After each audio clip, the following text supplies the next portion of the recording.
On line study کرنے والے اور شم ادب کے سبھی طلباء کو ہمارا پیار بھرا سلام آداب۔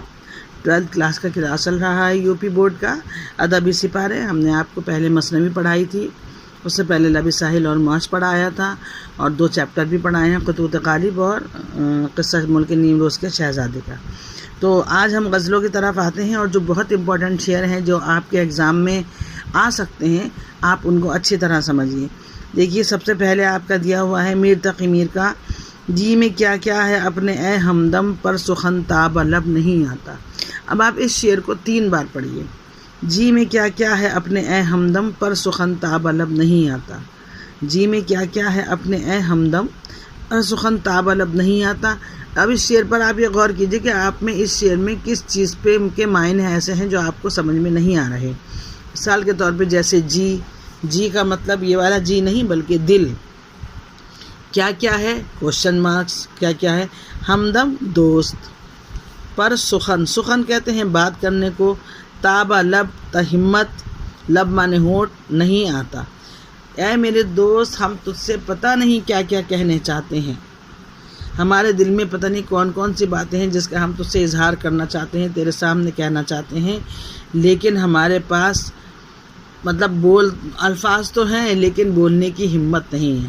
پر سخن، پر وہ باتیں ہمارے ہونٹوں تک نہیں آ پاتی ہیں، تابہ لب نہیں آتا، پر سخن تابہ لب نہیں آتا۔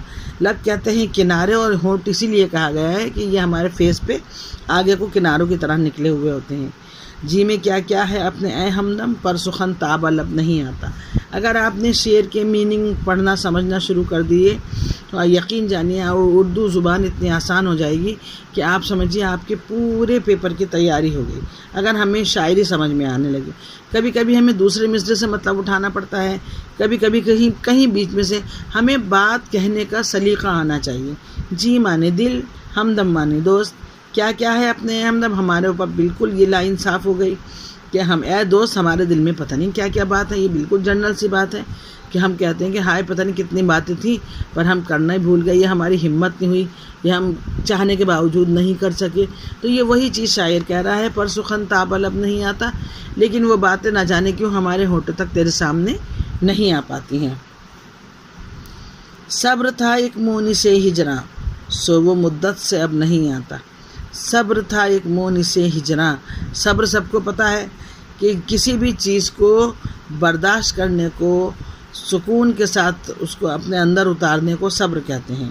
مونس کہتے ہیں دوست کو، ہجر کہتے ہیں غم میں، جدائی میں یا دکھ میں، بچھڑنے میں، بہت سارے میننگ کے لیے لیا جاتا ہے۔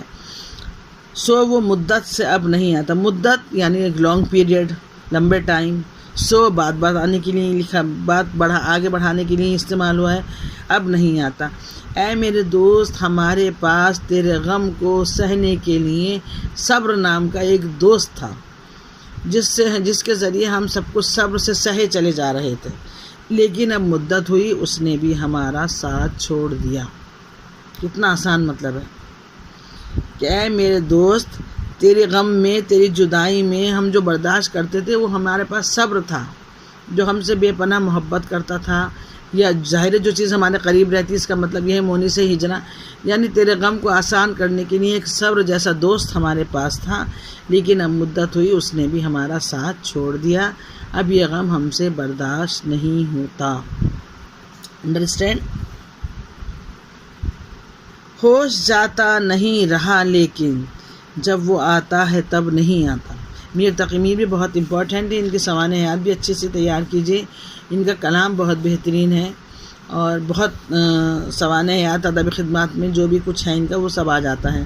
ہوش جاتا نہیں رہا لیکن جب وہ آتا ہے تب نہیں آتا۔ میر تقی میر اس شعر میں یہ کہتے ہیں کہ ہمارا حال تو اب یہ ہے کہ ویسے تو ہمارا ہوش رہتا ہے، ہمیں ہوش رہتا ہے، ہم سوچتے ہیں اس سے یہ کہنا ہے، یہ کہنا ہے، یہ کہنا ہے، لیکن جب وہ ہمارے سامنے آ جاتا ہے، کوئی بھی جس کو وہ اپنا عزیز سمجھتے ہیں، دوست ہے، رشتہ دار ہے، یا ان کا کوئی دل کے قریب جو بھی ہے، جب وہ ہمارے سامنے آتا ہے تو ہم اپنا ہوش ہی گنوا بیٹھتے ہیں۔ دیکھیے، یہ بھی بہت عام اور جنرل سی بات ہے جو ہم کہتے ہیں کہ اللہ، ہم نے سوچا تھا جب اس سے ملیں گے تو یہ بات کریں گے، یہ بات کریں گے، یہ بات کریں گے، وہ تو بھیا ہم ایسا تو ہمارے ہوش گم ہوئے کہ ہم تو بات ہی کرنا بھول گئے۔ یہ بالکل وہی چیز ہے، ہو جاتا نہیں رہا، لیکن ویسے تو ہم ہوش و حواس میں رہتے ہیں، سوچتے رہتے ہیں کہ ہمیں کیا کہنا ہے کیا کہنا ہے، لیکن جب وہ ہمارے سامنے آتا ہے، ہمارا دوست، ہمارا عزیز، ہمارا یار، جب وہ ہمارے سامنے آتا ہے تو ہم اس کی محبت میں یا اتنی گرفتار ہو جاتے ہیں کہ ہم اپنی باتیں ہی کہنا بھول جاتے ہیں، ہمیں اپنا ہوش ہی نہیں رہتا۔ شام سے کچھ بجھا بجھا سا رہتا ہے، دل ہوا ہے چراغ مفلس کا۔ اب دیکھیے یہ نہیں آتا نہیں آتا نہیں آتا جو ہم نے ابھی شعر پڑھائے ہیں، تینوں میں آیا ہے، یہ ردیف ہو گئی، اس کا مطلب یہ ایک غزل کے اشعار ہیں۔ اب یہ دوسری غزل کا شعر دیا ہے انہوں نے، شام سے کچھ بجھا بجھا سا رہتا ہے، دل ہوا ہے چراغ مفلس کا۔ یہ 10th کلاس کی کتاب میں بھی ہے اور بہت امپورٹنٹ شعر ہے کہ شام سے ہی، یعنی ہمارے دوست نے ملاقات کا وعدہ کیا تھا کہ ہاں ہر شام ہمیں انتظار رہتا ہے۔ ایک عام طور پہ کسی سے ملاقات کا جو آج تک کا رواج ہے وہ یہی ہے کہ انسان دن بھر اپنے کاموں میں رہتا ہے اور شام کو ملاقات کے لیے وقت نکالتا ہے۔ تو اسی لیے شام کی اہمیت کو بیان کرتے ہوئے شاعر کہتے ہیں کہ شام ہوتے ہی ہمارا دل جو ہے وہ امید اور نا امیدی کے بیچ میں گھرا رہتا ہے، بجھا بجھا سا رہتا ہے کہ پتہ نہیں وہ اپنا وعدہ نبھائے گا یا نہیں نبھائے گا، وہ ہمارا دوست ہم سے ملنے آئے گا یا نہیں آئے گا۔ ہمارے دل کی حالت غریب کے چراغ کی سی ہوتی ہے۔ اب اس کا غریب کے چراغ کا مطلب کیا ہوا یہاں پر؟ یعنی غریب کا جو چراغ ہوتا ہے اس میں تیل کم ہوتا ہے، وہ تیل کم ہونے کی وجہ سے وہ پھڑپھڑا کر جلتا رہتا ہے۔ تو اس کو انہوں نے شاعر نے امیجن کیا ہے امید اور نا امیدی سے، کہ غریب کے چراغ کی طرح ہمارا دل بھی امید اور نا امیدی کے درمیان دھڑکتا رہتا ہے کہ پتہ نہیں وہ اپنا وعدہ نبھائے گا یا نہیں نبھائے گا، ہمارا دوست شام ہو گئی ہے ہم سے ملنے آئے گا یا نہیں آئے گا، اس لیے بجھا بجھا سا رہتا ہے۔ انڈرسٹینڈ؟ دیکھیے ایک شعر بہت اچھا یہ ہے امپورٹنٹ، اور اس کا مطلب جو ہے وہ گائیڈ میں اور اس میں بالکل صحیح نہیں دیا ہوا آتا ہے۔ داغ آنکھوں سے کھل رہے ہیں سب، یہ کھل نہیں ہے کھل ہے، کھل، بہت سارے بچے کھل پڑھ لیتے ہیں، سمجھ میں نہیں آتا ہے۔ داغ آنکھوں سے کھل رہے ہیں سب، ہاتھ دستہ ہوا ہے نرگس کا۔ یہ نرس دیکھیے اس میں نرس لکھا ہے نرگس۔ یہ چھوٹی چھوٹی غلطیاں اس میں ہوتی ہیں، آپ لوگ اس سے رٹ لیتے ہیں اور آپ کی سمجھ بھی نہیں آتا، اور میں آپ کو آگے دکھاؤں گی کہ ہم کوشچن بینک سے تیاری کرنے کو ہم زیادہ اتنا وہ نہیں کرتے ہیں۔ اگر آپ کر رہے ہیں کوشچن بینک سے تیاری تو اپنی ٹیچر کی اس میں سرپرستی میں کیجیے، کیونکہ اس میں اکثر ایک تو یہ کہ یہ رینیول نہیں ہوتے ہیں، بالکل پرانے کے پرانے چلتے رہتے ہیں، اور دوسری بات یہ کہ اس میں اکثر میننگ جو ہے وہ کہیں کا کہیں دیا ہوتا ہے، کہیں کوئی غلطی ہوتی ہے، تو وہ آپ نہیں پکڑ پائیں گے، آپ کے پڑھانے والا پھر بھی پکڑ لے گا اور آپ کو بتا دے گا۔ اب دیکھیے اس شعر کا مطلب جو ہے وہ بہت تھوڑا سا گھوما پھرا ہوا ہے کہ داغ آنکھوں سے کھل رہے ہیں، داغ یعنی نشان، آنکھوں یعنی ہماری آنکھوں، کھل یعنی روشن۔ ہمارے ایک زمانہ یہ تھا کہ جب سزا کے طور پر انسان کے ہاتھوں کو جلایا جاتا تھا، محبت کرنے والے لوگوں کے، یا کوئی بھی آپ نے پرانی فلموں وغیرہ میں دیکھا ہوگا کہ سلاخیں گرم کر کے ہاتھوں پہ لگائی جاتی تھیں۔ تو میر تقی یہ کہہ رہے ہیں کہ تیری محبت میں جو ہم نے زخم کھائے ہیں، ہماری کلائیوں پر جو زخم ہیں، وہ زخم جو ہیں وہ پک کر اب پھوٹ گئے ہیں، پھول گئے ہیں۔ کوئی زخم جب ہوتا ہے، کوئی دانہ وغیرہ جب نکلتا ہے، جب تک وہ چھوٹا رہتا ہے تو پتہ نہیں چلتا، لیکن جب وہ پکتا ہے پھولتا ہے تو پھوٹ کے سب طرف پھیل جاتا ہے یا نہیں۔ تو یہ کہہ رہے ہیں کہ جو ہم تیری محبت میں ہمیں جو سزا ملی تھی اور ہمارے ہاتھوں پر جو نشان ہیں وہ آنکھوں کی طرح پھیل کر روشن ہو گئے ہیں، یعنی پھیل گئے ہیں، پک گئے ہیں، اور ہمارا ہاتھ جو ہے وہ پورا کا پورا نرگس کے پھولوں کا ایک گلدستہ بن گیا ہے۔ اب دیکھیے اس میں یہ بالکل اس طرح کا کوئی مطلب نہیں ہے۔ میر تقی میر کہتے ہیں کہ سارے داغ آنکھوں سے کھل رہے ہیں، ہاتھ کی کیفیت نرگس کے دستے جیسی ہو گئی۔ اب آپ اسٹوڈنٹس اس زمانے کے ایسے ہیں کہ ان کی سمجھ میں نہیں آتا کہ کیا آنکھوں کی، کیا ہاتھ کی کیفیت آنکھوں کے دستے جیسی ہو گئی۔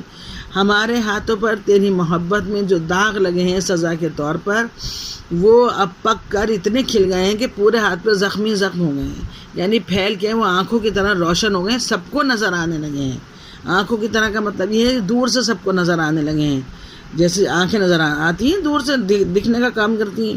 تو ہمارے ہاتھ جو ہیں وہ گویا اب پورا کا پورا نرگس کا دستہ، نرگس کا بنچ آف فلاور جسے کہتے ہیں آپ، دستہ، پورا کا پورا نرگس کا دستہ بن گئے ہیں، نرگس کے پھولوں کا گلدستے کی طرح دستہ بن گیا ہے ہمارا ہاتھ۔ انڈرسٹینڈ؟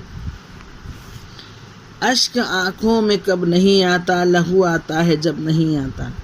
میر تقی میر اس شعر میں یہ کہتے ہیں کہ جب آنکھوں میں کثرت غم و الم کے سبب خون بہنے لگے تو آنسو نہیں آتے، یعنی کہ اے میرے دوست، اے میری یار، میں تیرے فراق میں اتنا رویا ہوں کہ اب میری آنکھوں سے آنسو نہیں بہتے بلکہ اس کی جگہ لال لال خون بہنے لگا ہے۔ اشک آنکھوں میں کب نہیں آتا ہے میری آنکھوں میں، جب نہیں آتا جب میری آنکھوں سے لہو بہنے لگتا ہے۔ تو یہ میر تقی میر کا چیپٹر پورا غزل کا جو امپورٹنٹ ہے، اگر مجھے کہیں اور امپورٹنٹ نظر آئیں گے تو میں آپ کو وہ بھی پڑھاؤں گی، اور یہ جو ہوتا ہے اسی میں سے انشاءاللہ تعالیٰ پیپر آ جاتا ہے۔ آپ لوگ میر تقی میر کی ادبی خدمات اور ان کی سوانح حیات، ان کے مختصر جیون اور زندگی کے بارے میں، اور ادبی خدمات کے بارے میں، اور شروع اور آخر میں اور بیچ میں ان کا ایک آدھ شعر وغیرہ ڈال کر ضرور ان کی اچھی سی تیار کریے، اور اگلی کلاس میں پھر آپ سے ملیں گے۔ اللہ حافظ۔